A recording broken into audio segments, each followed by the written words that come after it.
Семья Измайловых из села Ой-Мамшак Первомайского района осталась без крыши над головой. Ночью 27 октября у них случился пожар.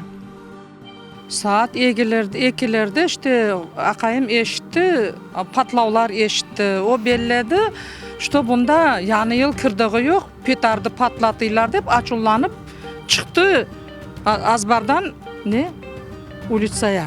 Petarda baksa görse крыша яна. Когда случился пожар, глава семьи был на работе. В доме была его жена и 9-летняя дочь. Они чудом успели спастись. На помощь пришли соседи. Я когда пробежал, машина стояла, полностью она загорелась, и все это горело вот так, все полностью вокруг начало гореть.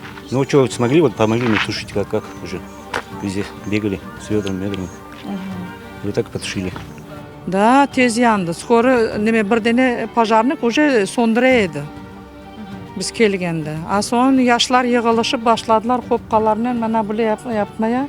Причина возгорания пока неизвестна, но не исключается и поджог. Огонь уничтожил автомобиль, где были и документы, крышу дома и несколько комнат, а также пристройку, где хранились запасы продуктов и теплые вещи. Для главы семьи Сабри Измайлова пожар стал сильным потрясением, ведь долгие годы он своими руками облагораживал дом. Не могу развивать. Я должен для жены, для семьи, для связства. Я не могу. O'zi qo'lini o'zi buti için yapıp çekişip ne yapacak işte. Ondan dünya cemaat kolunuzdan kelgan yardımını berin bu balaga. Ne yapacak işte.